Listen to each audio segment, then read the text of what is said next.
Olá pais e filhos, meu nome é Odair, sou pai do Arthur e criador aqui do canal Filhos que Poupam. E este é mais um vídeo direto ao ponto aqui do canal do jeitinho que você gosta e que pode, é claro, te ajudar, te ensinar referente ao assunto abordado neste conteúdo. A questão de hoje é, dar ou não mesada para os filhos? Será que isso faz mal para a educação financeira da criança, para os princípios básicos? Será que ela ficará acomodada? Ou será que talvez existe um jeito certo de fazer isso, de implantar a mesada na vida dos filhos para que possa trazer de fato benefícios?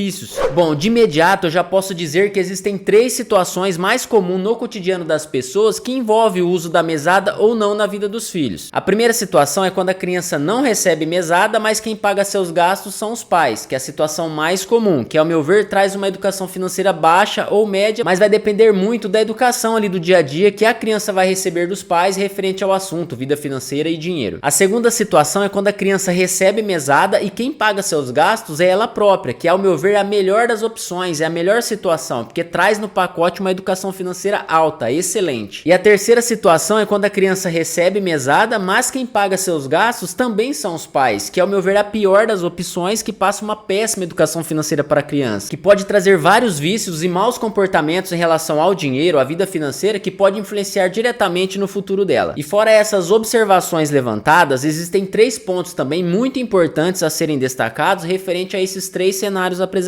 Primeiro, que isso depende muito da idade da criança. Esses três cenários se dão ao fato principalmente no período de pré e adolescência da criança. Segundo, não é somente o fato de dar mesada ou não para a vida da criança que vai trazer ali educação financeira para ela, mas sim as experiências da prática, os ensinamentos que os pais poderão repassar aos seus filhos e etc. Como é o caso da grande maioria, que não recebe mesada, mas quem paga seus gastos são os pais, que aí vai depender muito da educação que eles vão passar aos seus filhos referente a dinheiro e educação financeira. E terceiro ponto, se você não concorda em dar mesada para o seu filho por achar que está simplesmente dando dinheiro, entregando dinheiro na mão dele e nada mais, beleza. Mas você concorda também que mesmo você não dando mesada, você já paga ali no dia a dia os gastos dos seus filhos indiretamente? Pois o ato da mesada é uma oportunidade que você vai dar ao seu filho para ele próprio administrar os seus recursos financeiros, para ele próprio comprar as coisas que você já paga no dia a dia, concordando ou não com o uso da mesada. No caso do meu filho, eu pago a mesada mensalmente, mas ele tem apenas 5 anos, então a gente está usando para fazer os devidos investimentos e neste meio tempo eu vou apresentando para ele o que é vida financeira, o que é investimentos, e aí no meio do caminho eu vou conduzindo a ele para ele próprio fazer as suas administrações de seus recursos, mais para frente ele próprio pagar o seu sorvete, o seu cinema, ele separar uma fatia da sua mesada para ele investir, para ele guardar ali para fazer um objetivo mais para frente, porque é isso que importa, a educação que a gente vai transmitir neste meio tempo para os nossos filhos e não um montante financeiro que será guardado ali futuramente quando ele tiver adulto. Eu sei que este tema é um pouco polêmico, então comenta aqui embaixo nos comentários o que você acha sobre o tema, ou se você concorda também com a minha opinião referente ao tema, o uso da mesada na vida dos filhos. E eu vou deixar aqui na tela final 2 vídeos relacionados a este universo sobre vida financeira e investimentos, principalmente na vida dos filhos, que com certeza, certamente vai lhe interessar. Não se esqueça de curtir o vídeo, de compartilhar para outras pessoas e de se inscrever no canal caso você não seja inscrito. Obrigado pela sua companhia, um grande abraço e até a próxima.